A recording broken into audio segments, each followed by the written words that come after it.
My boyfriend likes to test my love for him. He would pretend to be sick and make me go out to buy him medicine on a rainy night. He would deliberately leave hickeys on his neck to make me jealous. He would also make me wait for him in the rain for 3 hours, just so he could look good in front of his friends. I unilaterally announced our breakup, but he still thought I was just throwing a tantrum. On my birthday, he called me, "All right, stop being mad. Come to the Starlight Club tonight. I've got a surprise for you." I said I was busy today, but he didn't believe me and sneered. "What could you possibly have to do? I'm getting married today." This was the 3rd hour I had been waiting with a cake downstairs at Zayn Chin's place. The messages I sent him sank without a trace again. Just as I was about to leave, cheers suddenly came from upstairs. Zayn Chin and his friends leaned out excitedly from the balcony, whistling sister-in-law. "Brother Chin said you could wait for him in the rain for 3 hours. Didn't think it was actually true. Your love is really so enviable. Brother Chin is really lucky." They made a racket, egging Zayn Chin on. I stared at them in a daze, and all the colors around me slowly faded into black and white. Only Zayn Chin was left. He had a faint smile on his lips, looking at me like I was a little dog who had won him some glory. I suddenly felt like my chest was being forcibly torn open, cold wind rushing in, freezing and hurting. Zayn Chin waved at me, "Harper, come here." I looked at him for a few seconds, then turned and walked into the curtain of rain. Being in a relationship with Zayn Chin for 5 years, from having nothing at the beginning to now him starting his own company. Zayn Chin went from a broke guy to a small-time boss, and I was the one who stuck with him through it all.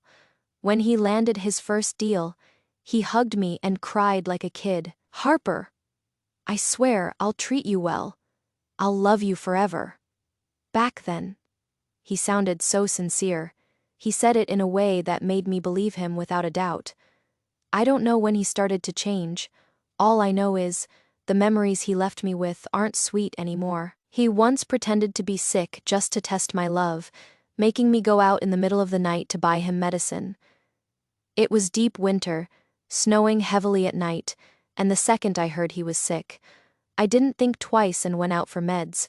There was ice on the roads, and I fell 4 times. When I got back, Zayn Chin was standing at the door and gave me a hug.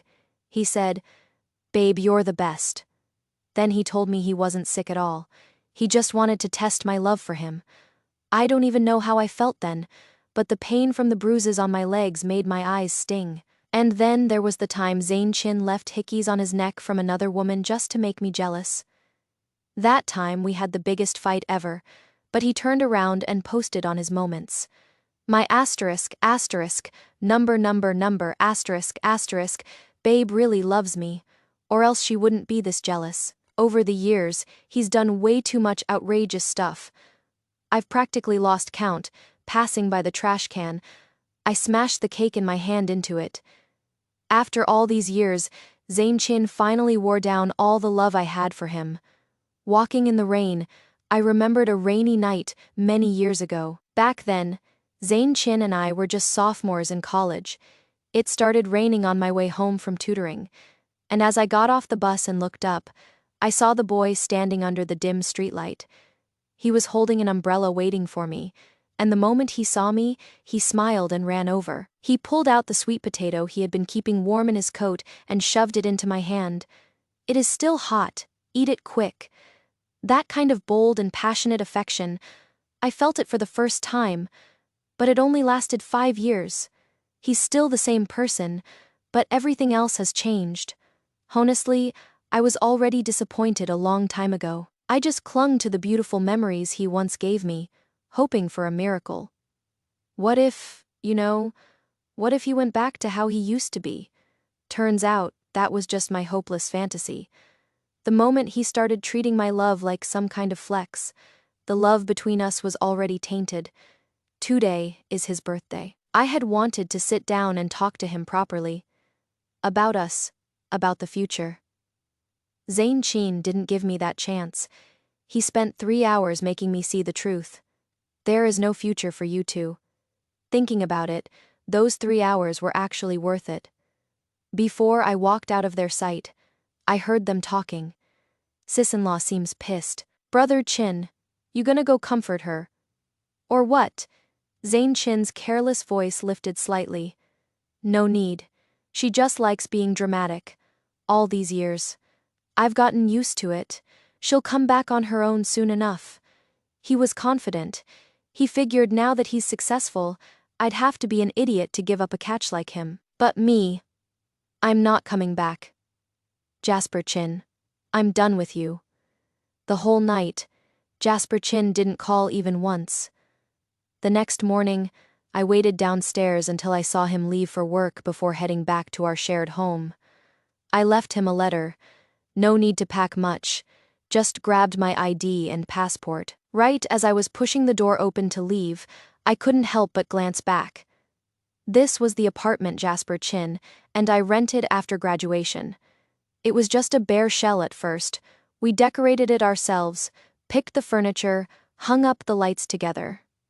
Later, when we had money, we bought the place. It was a small home, but we never thought about moving every corner. Here is filled with our memories. But now, those memories feel like a joke. The day I got on the plane out of Z City, I switched to a new SIM card. I left everything related to Jasper Chin behind in that city. Years later, I came back to Haishi City. The taxi was stopped at the entrance of Liguen Mansion. This is private property. No entry without permission. I rolled down the window. Uncle Zhong. It's me. The elderly guard squinted at me in shock. Miss, you're finally back. The big mansion wasn't bustling with people. So even after kneeling in the yard for an hour, no one came by to quietly slip me a cushion. Dad, I really know I was wrong. Old Mr. Zhang, whose hair had already turned gray, lay in the rocking chair with his eyes closed. After a long silence, he finally spoke. I can still remember how determined you were to leave home for that broke guy. Your mom tried to talk you out of it, but you wouldn't listen to a word. I hit you, yelled at you, and what did I get? You said you wanted to cut off our father-daughter relationship, Dad. My tears burst out uncontrollably. I regret it. From now on, whatever you want me to do, I'll do it. The rocking chair stopped moving. He slowly opened his eyes and turned to look at me. If that's the case, then go ahead and have the wedding with Mateo first. I froze for a second. Silas. That unfamiliar name dug up memories. I was almost about to forget. The Sen family and my family go way back. I got engaged to Mateo when I was 18. Back then, I left Haishi City for Zane without hesitation. Before I left, I even went to Mateo to apologize and ask him to call off the engagement. What did he say back then again? He said, since we were kids, have I ever said no to anything you wanted? So I naturally thought our engagement didn't count anymore. I looked up. A bit lost. Mateo? Still not married? By now, he must be 30 already. If you're not around, who else is he supposed to marry? My mom came out holding a fruit platter, set it on the table and shot me a glance. Still sitting there. Get up. You are in the... I stumbled as I got up from the floor. I heard my mom say, since you're back, the first thing you need to do is go to the Sen family and apologize, and while you are at it, get the marriage certificate with Mateo. When I went to the Sen family, Mateo wasn't there. I heard he was abroad for a business deal. The Sen family elders were all really happy to see me. It was different from what I imagined. No cold stares, no sarcastic remarks. Heard you've been overseas for a few years just to clear your head. Now that you're back, are you planning to stay for a while? I froze for a second, then nodded. Yeah, Auntie held my hand. Back then, our Mateo broke off the engagement with you without any explanation. That was definitely our family's fault. Your uncle already gave him a good talking, to we understood when you went abroad to clear your head. So now, about you and Mateo's wedding, I was ashamed to the point of wanting to vanish. Whatever the two families decide is fine. After leaving the Sen family, I gave Mateo a call. Didn't even wait a few seconds. He picked up. Mateo's voice hadn't changed, still as calm and casual as ever, deep and smooth. "Hello, Mateo, it's me." I felt really guilty facing Mateo. I didn't expect our engagement was still on. I paused. "I guess you also mind being involved with someone like me. I'll try to figure something out as soon as possible. See if we can end it in the most peaceful way." I was cut off before I could finish speaking. "Mind what?" he said. "It's not like you've killed anyone or set anything on fire. You just had a not-so-great relationship with someone. That's not a stain. When's the wedding date?" He switched topics so fast that I didn't have time to react. "Not set yet, but both sets of parents are in a hurry." "All right, I'll get back as soon as I can." I was still a bit dazed even after the call ended. Kids from families like ours should have long understood that our marriages aren't in our own hands. Understanding is one thing. Accepting it calmly is another. I think, in this regard, I should learn from Mateo. Mateo returned to the country half a month later, and on the day he got back, he came to Liguan Mansion with gifts. He'd become more mature and reserved, speaking to my dad with gentleness and humility, and managing to make my mom happy without showing any effort. No wonder they like him so much. I watched him from the side, and the moment his gaze shifted toward me, I lowered my head and took a sip of tea. My wedding with Mateo was set for the 5th day of May. That day was also my birthday. While I was getting my makeup done in the morning, I got a call from an unfamiliar number. "Hello. Hua, this number really is you." The voice sounded just like Fang Ji, a friend of Zane Chin, sister, in-law. "Finally found you. Sister, in-law, where have you been all this time? Brother Chin's been going crazy. I don't know how he got this number of mine." She just slightly furrowed her brows. "Don't contact me again. I've already broken up with him." Suddenly there was a commotion on the other end, and someone else picked up the phone. "You just left me a letter and broke up with me unilaterally." I didn't agree, so it doesn't count. It was Zane Chin. "Harper, what are you even mad about this time? Just because I made you wait in the rain for 3 hours? Is something that minor really worth you running away from home over?" I listened in silence, not even bothering to argue back. He made me feel once again that leaving back then was absolutely the right decision. "Oak, I'm sorry." Zane Chin's voice softened. "Baby, don't be mad, okay? I just didn't feel secure and wanted to test how much you love me. Please don't be angry. Today's your birthday, and I've prepared a surprise for you at the Starlight Club.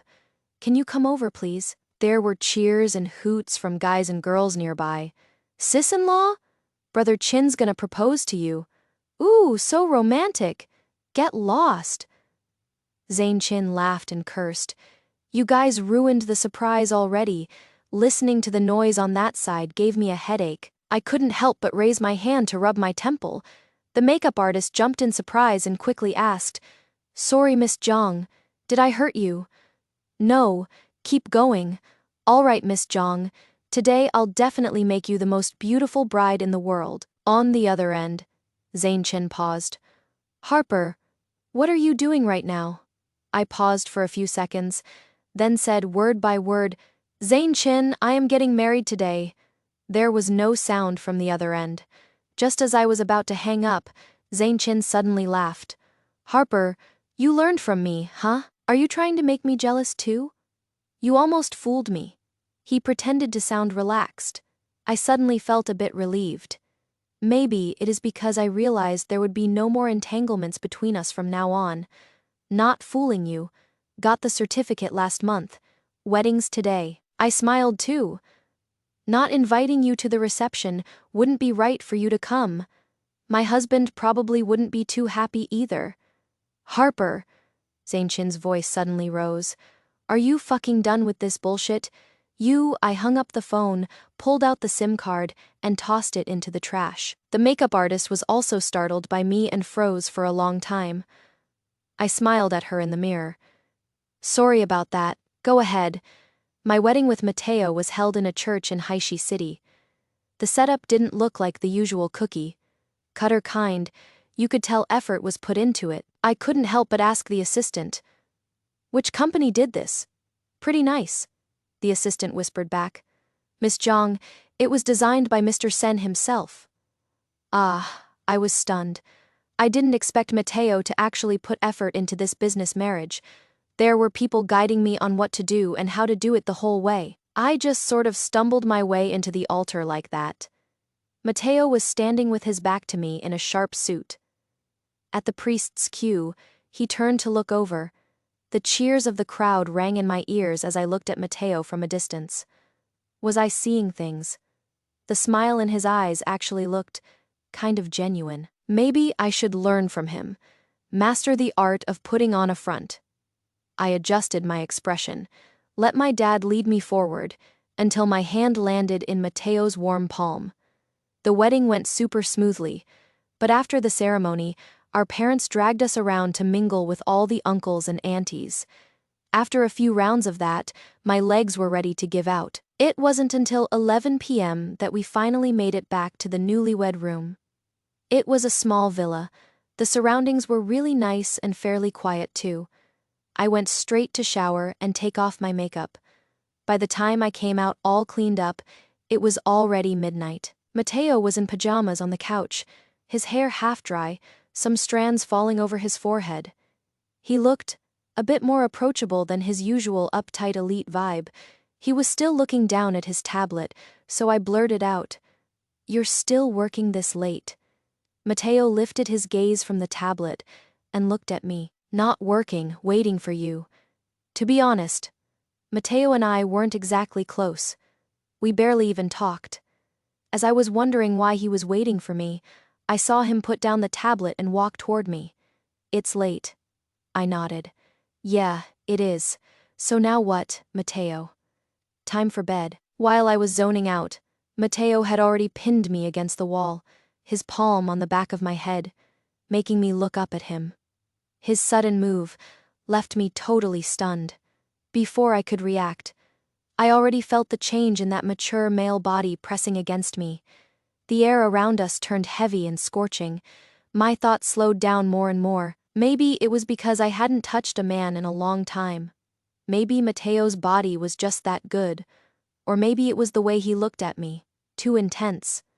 Almost like possessed, I reached out and wrapped my arms around his neck. Bedroom, Mateo and I had gotten married today. Our status couldn't be more legit. We didn't sign any prenup or anything, and I sure as hell wasn't planning on staying celibate. Know that there's a man making me feel good. I'm not exactly putting up a fight. In just a few seconds, I convinced myself, just getting what we both want. We're all adults here.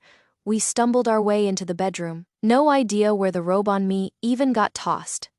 I thought someone like Mateo would be the cold, restrained type, or at worst, someone who acts proper but hides a freak inside. Turns out, he didn't even bother pretending, and just showed me straight up who he really is and what he wants. The chandelier above didn't light up, but it kept swinging in my eyes. In that moment, my mind drifted into the clouds. I couldn't resist biting down on Mateo's shoulder. He let out a muffled grunt, then chuckled softly. "Harper, why are you still so into biting people?" I didn't catch that clearly. I was already pretty out of it. No idea how many times I bit him. Just remember waking up the next day to see Mateo facing away, getting dressed. His back muscles looked real nice. Would have been nicer without all those red-purple bite marks. I quietly buried my head under the covers and pretended to be asleep. Mateo finished getting dressed and came over to pat my head through the blanket. "I know you are awake. If you don't want to get up, then don't. I'm heading to the office. Remember to eat. And if anything feels off, call me right away." He said all that nice and slow, like he had all the time in the world. His voice was still a little hoarse. I didn't crawl out from under the covers until I heard the door close. Lying on my back, I stared blankly at the big chandelier above. Yeah, totally didn't see that coming. Things really did get a lot closer between Mateo and me after that night. He'd come home for dinner, listen to me gossip about the elite social circle, and sometimes even chime in, and I'd go with him to all kinds of parties and banquets, playing the elegant wifey by his side. As a bed partner, Mateo definitely checks all the boxes. He doesn't fool around outside, gets regular health checks, and being handpicked by the Jiang family, he's always been a safe bet. Honestly, I was getting more and more satisfied with this marriage alliance. Even my parents noticed something had changed about me. Julia, it has been a month since you got married. You seem to have gained a bit of weight, and your complexion looks much better too. My mom smiled. That means Mateo knows how to take care of you. They say loving someone is like taking care of a flower. You can tell right away if the flower's being taken care of well or not. Speaking of which, my mom's tone shifted, and she sighed. Remember when you suddenly came back before? Your face looked so haggard, it made my heart ache just looking at you. My strong smile froze for a moment. Tatsuke, I was in such a good mood. Me dad was quick to change the subject. Now that you're married, you should settle down a bit. How about this? Come intern at the company next month. Get familiar with the business.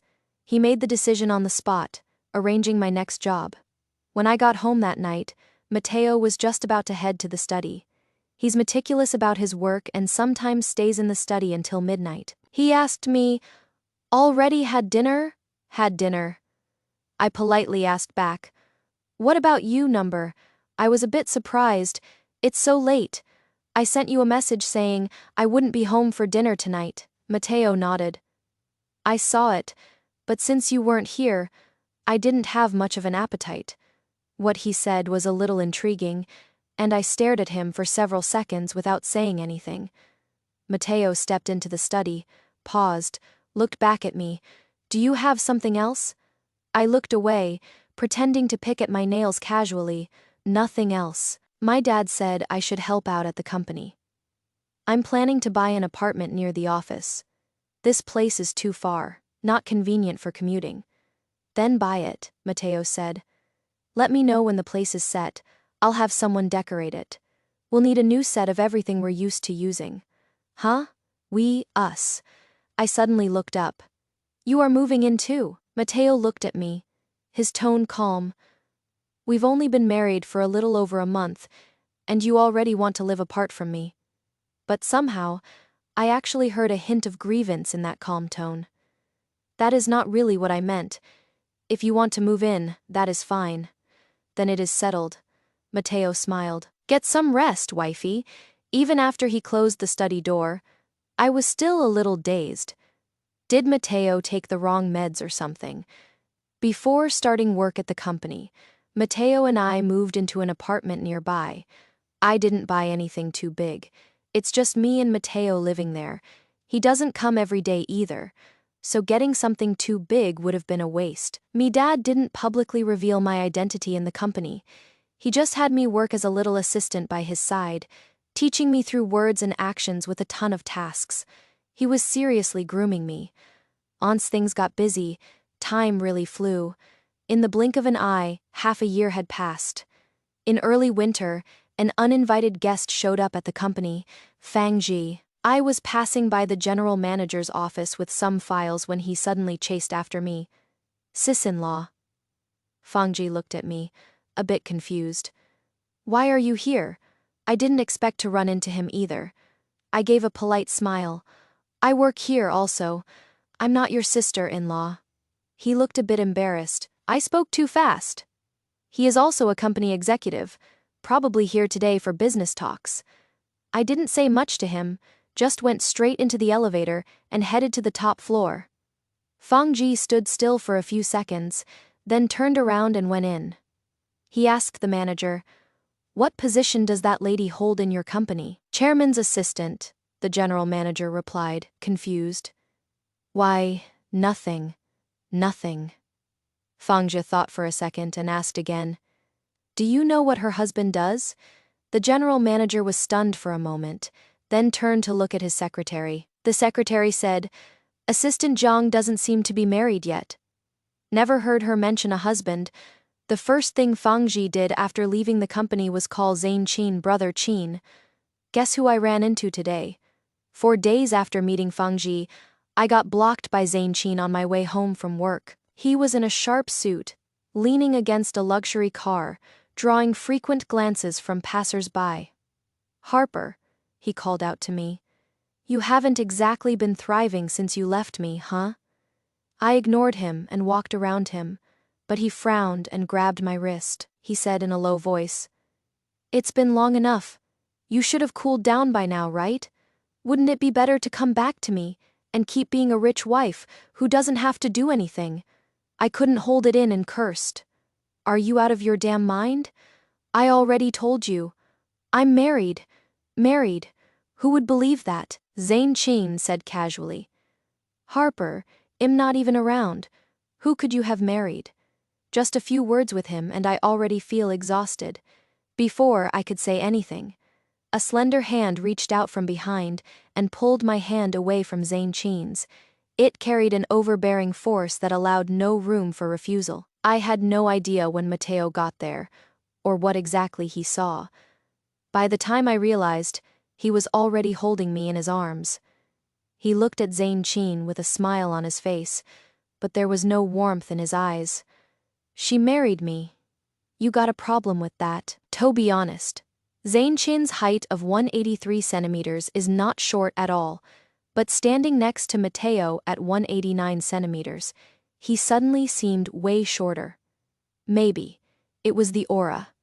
Zane Qin's expression finally changed. He looked at me, then at Mateo. He finally sensed a threat. He finally realized that, in front of the girl who once had eyes only for him, he no longer held any special privileges. He asked Mateo, "Who are you? Let me introduce." I turned my hand to hold Mateo's. "My husband, Mateo." Mateo turned to glance at me, his eyes full of a smile. Maybe seeing us this sweet together stabbed Zane Qin in the heart. He started getting emotional. "Harper, you actually got married. Need me to show you the marriage certificate?" he growled. "How could you treat me like this? I busted my ass starting a business for you. I went out day and night networking for you, just so I could marry you in style one day, and you dumped me over some petty issue between us. And you are still marrying someone else. Harper, do you even have a heart? Don't make it sound so righteous." Mateo's voice turned cold. He glanced at the car by the roadside. "Did you buy this car for Harper too? And those designer clothes, are they also for her?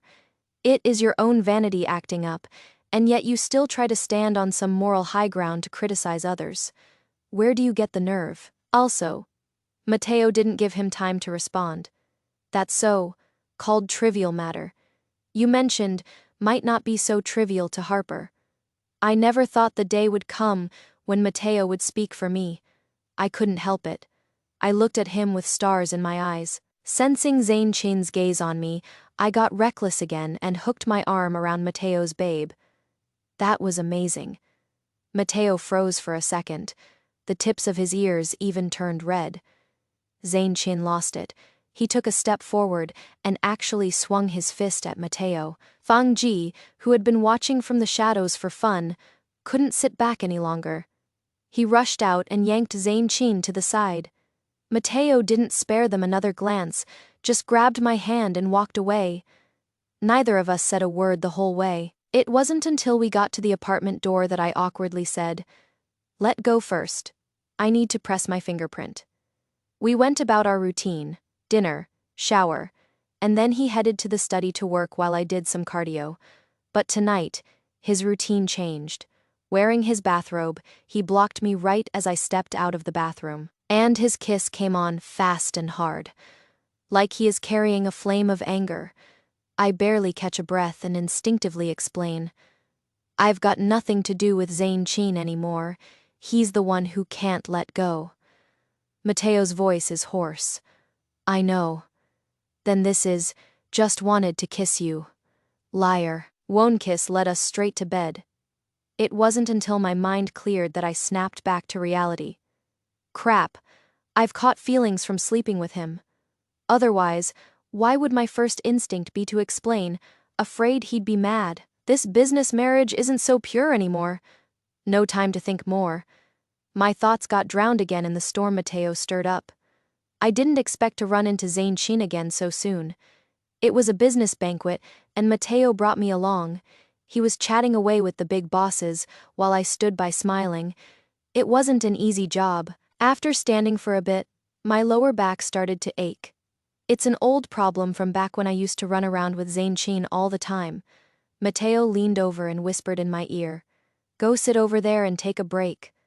I nodded and quietly stepped away, but I stopped before I even reached the lounge area, because I saw Zane Chin. He was sitting on the couch, holding a glass of red wine, chatting with a few young men and women around him.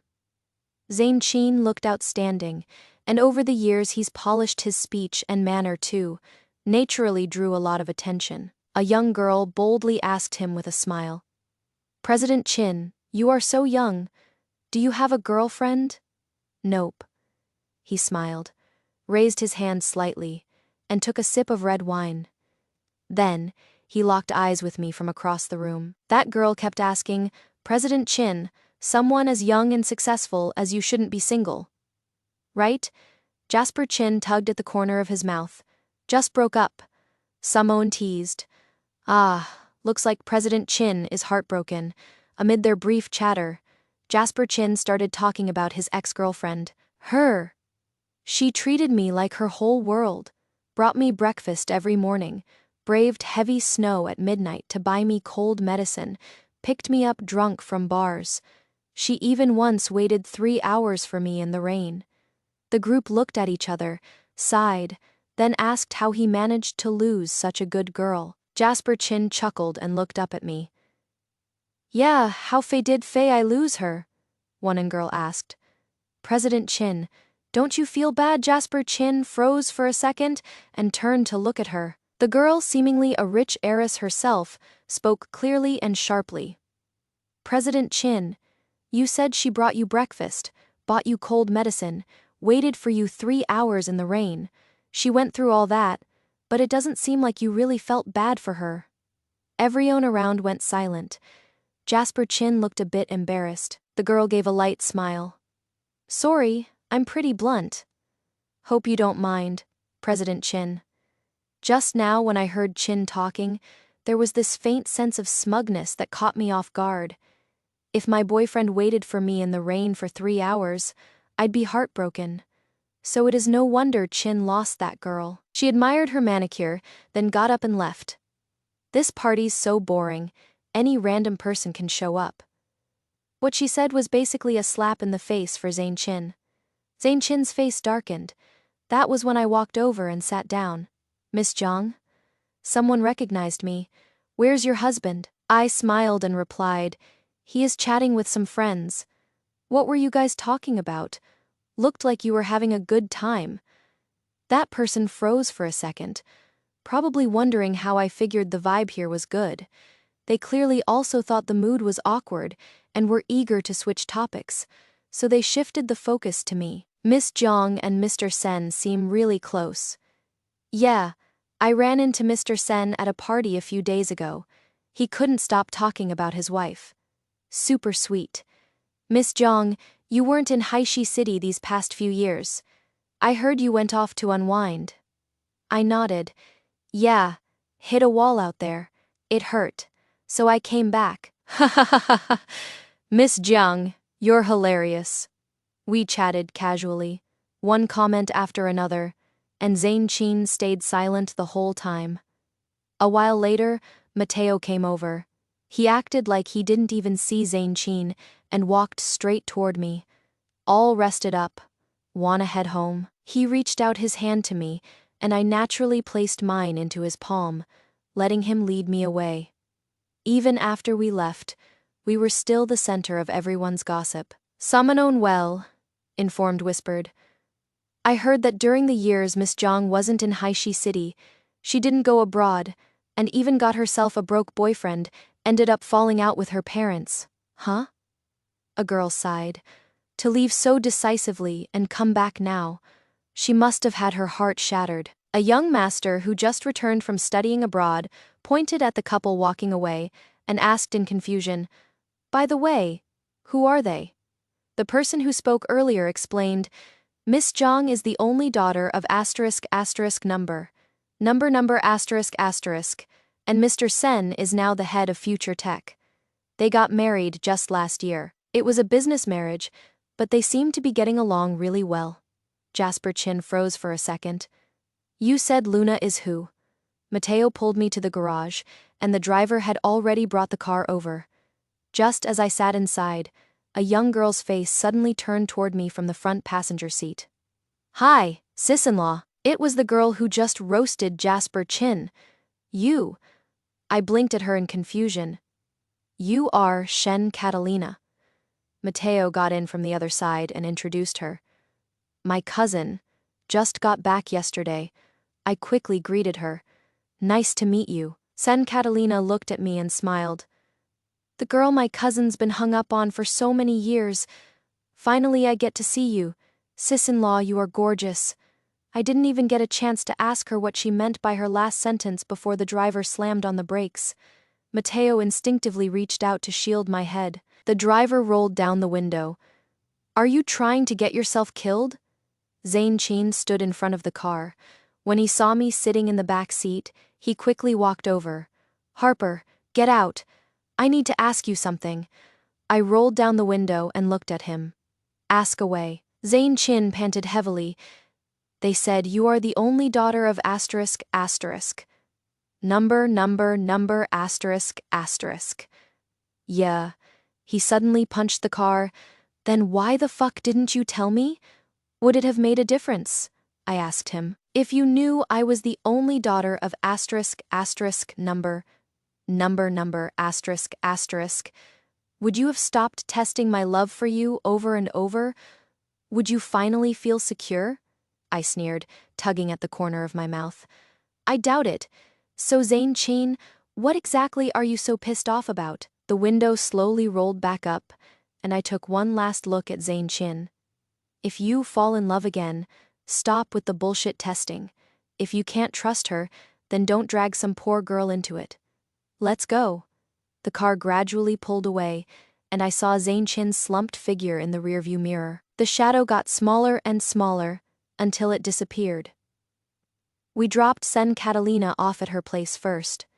As she got out, she added me as a contact. The moment she left, the vibe inside the car shifted subtly. Mateo placed his palm over the back of my hand. "Tired? I am all right. If you are tired, you can take a nap." I didn't really feel like talking, so I leaned against the car window with my eyes closed. After a while, a warm hand reached over and gently supported my head, letting me lean on a shoulder. I heard a very soft sigh. "Mateo." I slowly opened my eyes. "Do you? Like me?" The air seemed to freeze for a second. I felt Mateo's body tense up, then relax completely after a moment. His voice was really nice, and his answer was firm. "Yes? Why? I always thought we were just a couple on paper because of a business marriage. Harper, we've known each other for almost 17 years. I thought about it. Yeah, we went to the same fancy elementary school as kids, and our families lived near each other for a while. That's how we met. But we never really talked much, and we went to different middle schools later on." Mateo was always that golden boy in my eyes. Even though my parents never put me down, I often heard them praise him, saying he was polite and humble, saying he was smart and had his own opinions. The marriage between me and Mateo was something the Sen family initiated. I never really knew the exact reason, but my parents were ridiculously satisfied with him, and I didn't have any objections at the time. Just thought, he's a good guy. Marrying him wouldn't be bad. As for the idea that Mateo might like me, that never crossed my mind. Mateo said, "Do you remember where we first met? That was over 10 years ago. Who the heck remembers?" I didn't say anything. He smiled a little. "I remember, 17 years ago I was almost kidnapped on my way to school. You saved me." I dug this memory out from the depths of my mind, suddenly realized, so it was you. I was only 10 back then. The school wasn't far from home, but my parents still made bodyguards take me every day just to be safe. After all, kids from rich families are easy targets for criminals. One day after school, I saw from a distance a kid being shoved into a van. I didn't think much, and immediately told our bodyguard to follow it. We trailed them for several kilometers, and finally cornered them in a remote alley. The bodyguard kept telling me to stay in the car, but I was disobedient and jumped out right away. While the bodyguard fought the group, I took advantage of my small size, opened the van's trunk, and crawled inside to untie the boy, who was bruised and battered.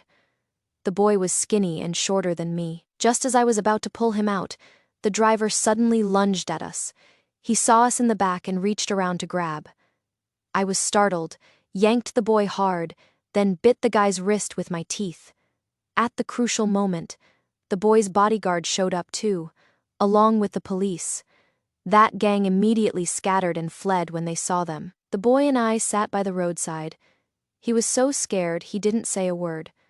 And I looked down at the tooth in my hand, also silent. Got slapped when I bit someone just now, and the already loose front tooth fell out.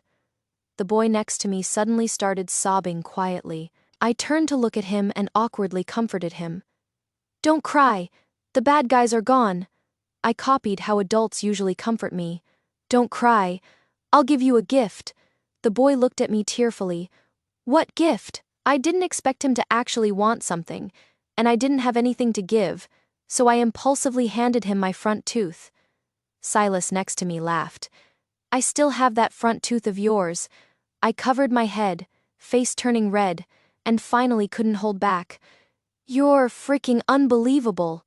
"Just kidding." Silas chuckled even more. After I got home, I put it in a box and left it on my roof. I heard that doing that helps your new tooth grow faster. I asked around for your name and class, and from then on I kept an eye on you. You are different from the other rich kids I know. You can make friends with normal people, and you can sit by the roadside playing with a stray dog all afternoon. Or engagement. I am the one who fought for it.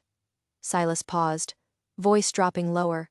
So when you came to ask me to call off the engagement, there was a moment when I didn't want to say yes. I pressed my lips together. But you still said yes.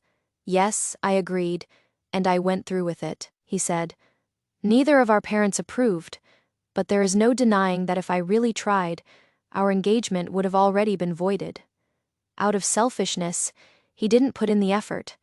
I tried to use the engagement to hold on to that bland connection between us. When he said that, my heart trembled a little. I couldn't describe the feeling, just felt a little sour, a little bitter. Mateo looked at me and smiled. "What, feeling sorry for me?" "Ah, so that's what it was." I nodded. "A little bit." Yeah, Mateo froze for a second, didn't say anything for a while. I reached out and took his arm. I wasn't lying about what I said before. I don't like Zane Chin anymore. I've got nothing to do with him from now on. Since I married you, making our life together work is more important than anything else. While Mateo was showering, Sen Catalina sent me a message. Sis-in-law. She was really bubbly. "If my brother ever treats you badly, come find me. I'll help you teach him a lesson." I replied with a smile. Okay, they were all joking around, egging Zane Chin on the wad. She seemed to have opened the floodgates. "A year ago, when you suddenly called my brother, he was at my graduation ceremony. The moment he heard you were marrying him, he left me alone overseas and flew back." Snap. The bathroom door opened. Mateo came out from inside. He glanced at me. Still not in bed. I put down my phone and looked up at him, eyes blazing. "Waiting for you." He froze for a second. I stood up, walked over, and slowly hugged him. "Sorry for making you wait so long." Mateo lowered his gaze to look at me, emotions churning in his eyes. In the next moment, his kiss fell upon me. The room lights went out, leaving only my phone screen flickering in the dark. Sen Catalina. "Sis-in-law, are you listening?" Sen Catalina. "Sis-in-law." Why are you ignoring me? I am telling the truth. I swear I am not my brother's wingman, and I didn't take his big red packet either. Sen Catalina. Huh. Why is my brother ignoring me too? What the heck are you guys doing?